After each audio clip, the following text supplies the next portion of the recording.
Class 12th chemistry के सभी important topic और उसके सॉल्यूशंस हमारे चैनल पर आप सभी को उपलब्ध मिलेंगे। चैनल के प्लेलिस्ट में एक एक इम्पॉर्टेंट टॉपिक जो बोर्ड एग्ज़ाम के लिए इम्पॉर्टेंट है आप जाकर देख सकते हैं।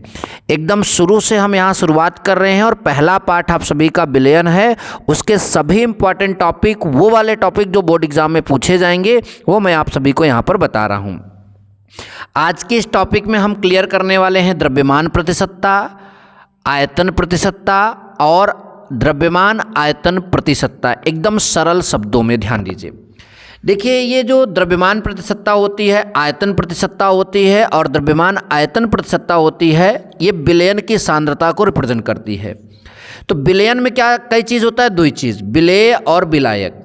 मान लीजिए हम पानी लेते हैं और उसमें नमक घोल देते हैं, ठीक, ध्यान दीजिए। तो पानी और नमक घोल दिए तो पानी यहाँ पर घोलने वाला है, विलायक हो जाएगा, और नमक यहाँ पर जो है घोलने वाला है, वो विलेय हो जाएगा, ठीक। तो अब इसकी सांद्रता को रिप्रेजेंट करने के हमारे पास कई तरीके हैं। पहला तरीका, अगर हमने नमक तौल कर वहाँ उसमें डाला है और जो हमारा सॉल्यूशन बना है उसको भी हमने तौला है, तो दोनों का हमने क्या लिया है? द्रव्यमान लिया है। और दोनों का द्रव्यमान अगर हमने लिया है तो इसकी जो सांद्रता होगी हम किस में रिप्रेजेंट करेंगे? द्रव्यमान प्रतिशतता में, ठीक।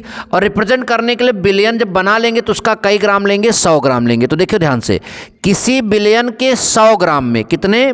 किसी विलयन के 100 ग्राम में उपस्थित विलेय पदार्थ का, किसी विलयन के 100 ग्राम में उपस्थित विलेय पदार्थ का ग्राम में द्रव्यमान उस विलयन की ग्राम द्रव्यमान प्रतिशतता कहलाती, उस विलयन की द्रव्यमान प्रतिशतता कहलाती। फिर से सुन लीजिए, किसी विलयन के 100 ग्राम में उपस्थित विलेय पदार्थ की, जो घुलने वाला पदार्थ है, उसके ग्राम में द्रव्यमान उस विलयन की द्रव्यमान प्रतिशतता कहलाती है।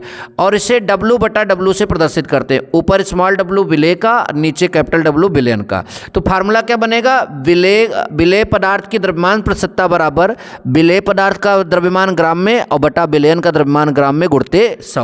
या इसी को हम लोग जो है संक्षेप में लिखना चाहें तो प्रतिशत W/W बराबर WA विलेय का हो जाएगा। फिर विलयन का जब निकालेंगे तो दोनों का जोड़ेंगे तो WA + WB, मतलब विलेय और विलायक दोनों का यहाँ पर लिख देंगे गुणते 100, ठीक। तो ये आपका पहला टॉपिक यहाँ पर समाप्त हुआ। आप चाहें तो इसका स्क्रीनशॉट ले लीजिए यहाँ पर, और फिर ये सूत्र का, ठीक।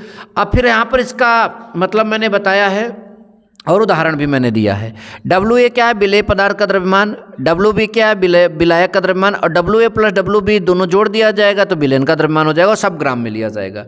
अगर आपके पास इस तरह का, मैंने एक एग्जाम्पल भी बनाया है कि 80% H2SO4 कोष्टक में भारानुसार लिखा रहे या द्रव्यमानानुसार लिखा रहे, तो इसका अर्थ होता है कि विलयन के 100 ग्राम में, यहाँ पर 100 ग्राम लिखना चाहिए हमको, विलयन के 100 ग्राम में H2SO4 का भार कितना है? 80 ग्राम।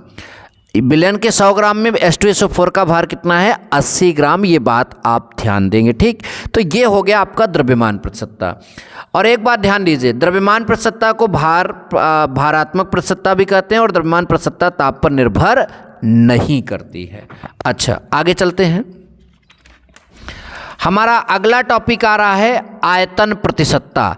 तो अब देखिए, आयतन प्रतिशतता, अगर हम जो विलयन बना रहे हैं उसमें उसको तौलें ना, उसको हम नापें, मतलब कि बर्तन से नापें, तो ऐसा जो आपका जो है, मतलब कि यहाँ पर सांद्रता की विधि होगी वो आयतन प्रतिशतता में रिप्रेजेंट की जाएगी।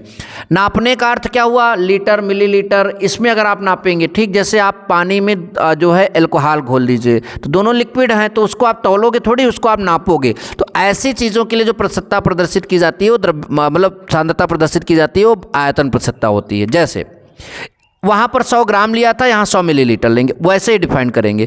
किसी विलयन के 100 मिलीलीटर आयतन में, किसी विलयन के 100 मिलीलीटर आयतन में उपस्थित विलेय पदार्थ का मिलीलीटर में आयतन, किसी विलयन के 100 मिलीलीटर लेंगे, विलयन का 100 मिलीलीटर लेंगे, उसमें उपस्थित विलेय पदार्थ का मिलीलीटर में जितना आयतन होगा, जितनी भी मात्रा होगी, उस पदार्थ की आयतन प्रतिशतता कहलाती है। उसे B/V से रिप्रेजेंट करते हैं।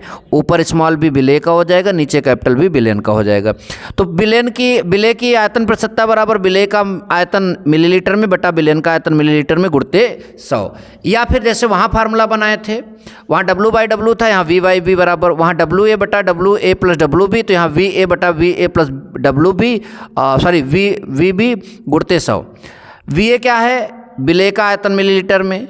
BB क्या है? विलायक का आयतन मिलीलीटर में। और दोनों का जोड़ क्या है? विलयन का आयतन मिलीलीटर में।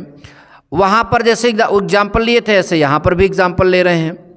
वहाँ पर मैंने एग्जाम्पल लिया था 80% H2SO4 द्रव्यमानानुसार, यहाँ मैंने 50% आयतनानुसार H2SO4 लिया है।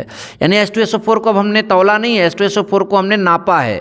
ठीक, तो आयतनानुसार हमने लिया, तो इस विलयन का अर्थ होगा कि इस विलयन के 100 मिलीलीटर में, जो आपका 100 मिलीलीटर विलयन है, उसमें 100 मिलीलीटर विलयन में H2SO4 कितना घुला रहेगा? 50 मिलीलीटर घुला है या उसमें उपस्थित है। आयतन प्रतिशतता ताप द्वारा प्रभावित होती है। देखिए, जहाँ आयतन आएगा वो ताप से प्रभावित होगा, जहाँ केवल द्रव्यमान रहेगा वो ताप से प्रभावित नहीं होगा। ठीक, तो ये बात आप लोग ध्यान दीजिएगा। चलिए, एक और यहाँ पर परिभाषा है, उसको भी डिफाइन कर देते हैं और अच्छे से क्लियर आप सभी को करा देते हैं। ठीक, हमारी अगली जो डेफिनेशन है, द्रव्यमान आयतन प्रतिशतता। क्या है? द्रव्यमान आयतन प्रतिशतता। अब देखिए, घुलने वाली चीज़ है उसको तौलेंगे और जो घोलने वाला चीज़ है उसको नापेंगे। ठीक, जाहिर सी बात है, तो द्रव्यमान आयतन प्रतिशतता हो जाएगी। यहाँ पर परिभाषा में लिखा है किसी विलयन के 100 मिलीलीटर में, मतलब जो विलयन है उसको हमने 100 मिलीलीटर ले लिया, उसका आयतन नापा। उपस्थित विलेय पदार्थ का ग्राम में द्रव्यमान, यानी जो घुल रहा है उसको हमने किस में नाप मतलब के लिया है? ग्राम में लिया। ठीक, तो उस विलयन की द्रव्यमान आयतन प्रतिशतता कहलाती है। किसी विलयन के 100 मिलीलीटर आयतन में उपस्थित विलेय पदार्थ का ग्राम में द्रव्यमान उस विलयन की द्रव्यमान आयतन प्रतिशतता कहलाती है। फार्मूला, विलेय की द्रव्यमान आयतन प्रतिशतता बराबर, ऊपर द्रव्यमान लिखेंगे तो विलेय का द्रव्यमान ग्राम में और नीचे विलयन का आयतन मिलीलीटर में गुणते 100। फार्मूला हमारा यहाँ हो जाएगा W/V बराबर VA बटा नीचे V सॉल्वेंट। सॉल्वेंट मतलब कि जो विलयन है, गुणते 100। WA का मतलब है विलेय का द्रव्यमान ग्राम में, और ये V सॉल्वेंट यहाँ O होगा, तो V सॉल्वेंट का मतलब होगा विलयन का आयतन मिलीलीटर में। यहाँ भी हमने एक उदाहरण सेट किया है। 10 मिलीलीटर NaCl विलयन का अर्थ है कि 100 मिलीलीटर विलयन में NaCl जो है वो कितना घुला है? 10 ग्राम घुला है। तो यहाँ पर हमने फिर स्टार लगाया, द्रव्यमान आयतन प्रतिशतता जो है ताप द्वारा प्रभावित होती है क्योंकि इसमें आयतन आया है। ठीक, तो ऐसी और वीडियोज के लिए, इस तरह से क्लैरिटी पाने के लिए आप हमारे चैनल को सब्सक्राइब करके रखिएगा। मिलेंगे नेक्स्ट वीडियो में। Thank you so much. जय हिंद, वंदे मातरम।